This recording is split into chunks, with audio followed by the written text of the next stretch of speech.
Bonjour, je suis Christelle ici de la chaîne Académie de la Nouvelle Conscience.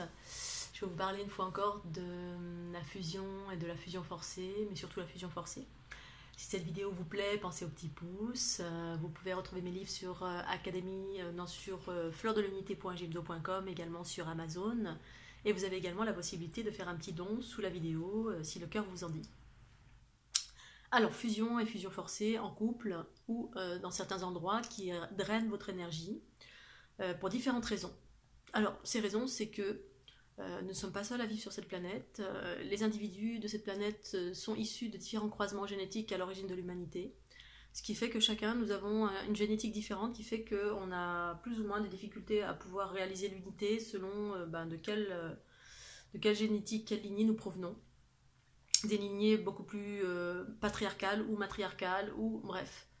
Ce qui fait que certains vont drainer de l'énergie en utilisant des différents processus de, entre guillemets, prédation, consciente ou inconsciente. En fait, dès lors où on n'est pas conscient de quelque chose qui se passe en soi, eh bien, il y a autre chose en soi qui nous gouverne, c'est l'ego. Au-delà de l'ego, c'est également des plans extraterrestres, desquels provient l'humanité. Mais comme on provient de différentes souches génétiques, eh bien, on est drainé plus ou moins, ou manipulé plus ou moins, ou sous emprise plus ou moins de certains plans extraterrestres, entre guillemets, qui nous regardent un petit peu de loin, mais également qui nous utilisent de différentes façons pour soit des expériences, soit pour utiliser notre ADN pour pouvoir évoluer. Et donc c'est un peu dans ce contexte-là que des fusions forcées existent, parce qu'en fait certains arrivent à évoluer, certains humains arrivent à vivre l'unité qui nous amène au détachement, à la conscience universelle, au retour du principe féminin, à la joie, à la légèreté, au déploiement des potentiels, et d'autres non, d'autres restent dans la prédation et les curseurs de survie, et ont plus de difficultés à évoluer à cause de la génétique, donc vont récupérer la lumière et tous les potentiels ailleurs, à l'extérieur de soi, pour pouvoir les faire siens. Et donc ce fort champ magnétique fait partie en fait de ces différents processus d'attraction qui créent des fusions forcées, aussi bien entre les individus que dans certains endroits comme le Bulgarache, mais pas que, il y a de nombreux endroits comme ça qui attirent, dans l'optique de récupérer de l'énergie pour son intérêt propre. Mais l'intérêt propre, c'est la dynamique, c'est quand même l'évolution. C'est comme certaines entités qui nous parasitent, entre guillemets, et qui en fait souhaitent évoluer à travers nous, parce qu'on a la capacité d'eux, alors que d'autres n'ont pas forcément cette même capacité. Notre énergie peut également permettre de réparer de nombreuses choses, sauf qu'on utilise encore des mécanismes de prédation, parce qu'en fait, ce sont des mécanismes qui sont ce qu'ils sont, voilà, qu'on utilise pour pouvoir récupérer ce dont on a besoin, hein. Comme un être humain, il a besoin par exemple d'une pomme, il va prendre une pomme, il ne va pas chercher à comprendre si la pomme est vivante, si l'arbre il est d'accord, si... Donc on peut dire en ça qu'on est des prédateurs par exemple, et que c'est pas équilibré. Il y en a qui le font dans l'équilibre, d'autres qui le font pas dans l'équilibre. Bref, la fusion forcée, ça fait ça. Alors entre deux individus, ça génère une multitude de choses, selon si on est plus ou moins conscient, si on vit cette fusion forcée, c'est-à-dire qu'on a été attracté très fort par un champ magnétique très très fort généré par un individu lambda. Comme moi, ça m'est arrivé pendant 5 ans. Donc ça attracte au niveau du corps, parce que le corps n'est pas encore en totalité sous contrôle de la conscience. C'est-à-dire qu'il y a un corps de l'ego en certains endroits, où des choses qui ne sont pas encore équilibrées, les sphères sexuelles, ou la sphère du cœur, ou peu importe, et du coup on est drainé, on est attiré en pensant que c'est de l'amour, parce que en fait l'esprit humain est facilement manipulable, mais c'est d'une facilité déconcertante, à partir de consciences supérieures, entre guillemets, qui ont encore des rapports de prédation et de manipulation pour obtenir ce dont ils ont besoin. Et donc, si on est en couple et qu'on vit ça, alors ça a un aspect positif et négatif, hein, c'est comme pour tout n'est pas noir ou blanc. C'est tellement fort que, voilà, il y a des vases communicants, il y a tout qui va... parce qu'on est des émetteurs-récepteurs, donc on va échanger l'ombre et la lumière. L'individu qui est en mode prédation, qui génère ce champ magnétique la plupart du temps, n'est pas équilibré dans ses polarités.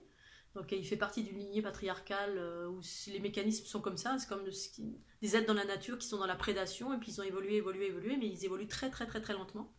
C'est le gène du crocodile, j'appelle ça. Il y a le gène de la tortue et du crocodile, qui sont des gènes très lents à évoluer, très archaïques. Et donc ça descend un petit peu de ces lignées-là.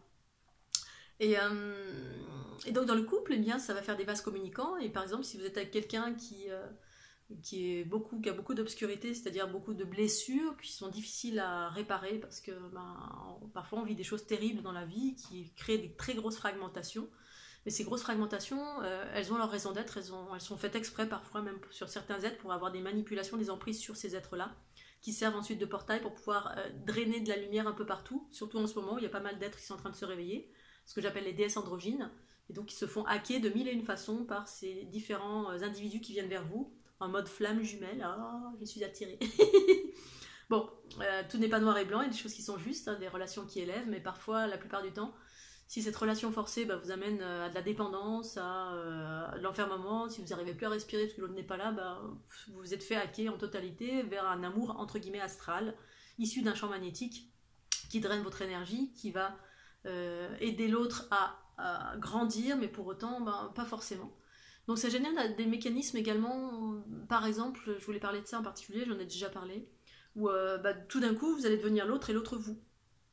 Il va y avoir une inversion des personnalités. Donc si vous étiez tout roudoudou, bienveillant, avec une conscience détachée, une conscience élargie surtout, vous étiez joyeux, etc., l'autre, ou alors une conscience très large avec tous les mécanismes, vous voyez tout sur tout, l'autre progressivement va devenir ça. Il ou elle n'était pas ça, eh bien elle va prendre tous les aspects positifs de votre être. Et vous, comme vous drainez tout l'aspect négatif pour le transformer, parce que vous avez la capacité de transformer, eh bien, vous allez vous récupérer toutes ces basses fréquences, toutes les blessures, et donc si vous ne les transformez pas, vous allez les restituer à l'autre en général. C'est-à-dire que si vous absorbez pas ce que vous avez capté de l'autre, la négativité que vous avez pris absorbée de l'autre, et que vous ne transformez pas ça, eh bien vous allez lui restituer, c'est ce qu'on appelle le reflet. Donc l'autre va devenir quelqu'un qui est vous, et vous allez devenir l'autre. Donc renvoyer à l'autre tous les travers que lui ou elle en temps normal ne voyait pas.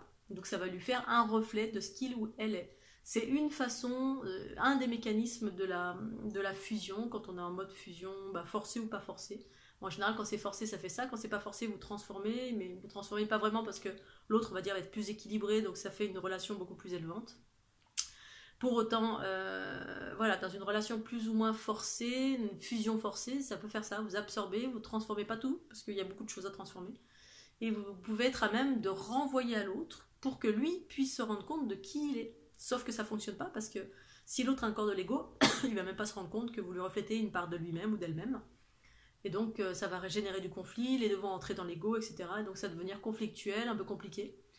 Ça nécessite effectivement d'avoir une conscience très large pour l'un comme pour l'autre, mais la plupart du temps, il y en a un qui a une conscience vaste et qui se rend compte de ce qui se passe, et l'autre non, qui est davantage dans la prédation, récupère de l'énergie, ne travaille pas sur lui ou elle.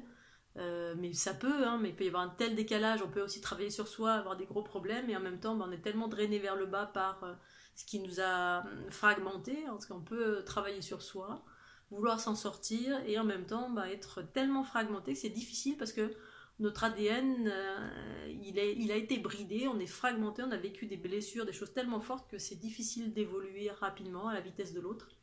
Et du coup, ça a créé une relation relativement compliquée, puisque ça enferme, ça draine, ça tire vers le bas celui qui était vers le haut, ça crée des inversions de personnalité, dans le but de faire un reflet à celui qui a du mal à évoluer pour lui montrer toutes les problématiques qui sont encore là. À moins que vous transformiez au fur et à mesure, vous soyez suffisamment vaste en conscience et que vous arriviez à absorber et pas forcément faire un reflet. En même temps, faire un reflet à l'autre, c'est une bonne chose, parce que ça permet de le faire évoluer. Pour autant, il faut que l'autre puisse comprendre et appréhender le fait que ce soit vraiment un reflet de soi. Bref, c'est assez compliqué.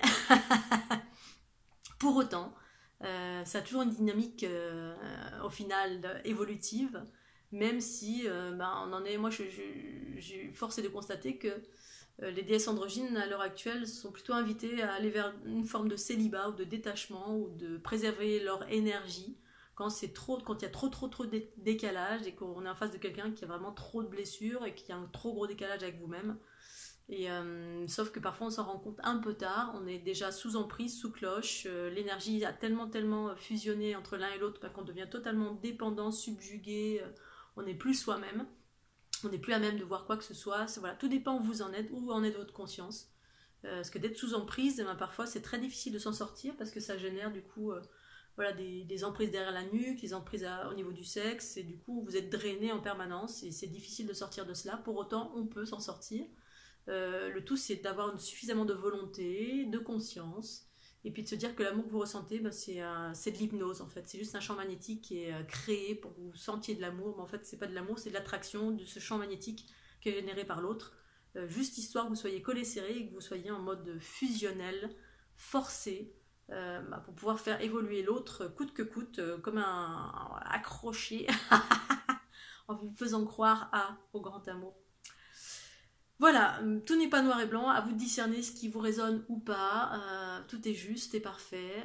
Voilà, je vous remercie de votre écoute et je vous dis à très bientôt sur la chaîne Académie. Pensez au petit pouce bleu, merci, bye bye.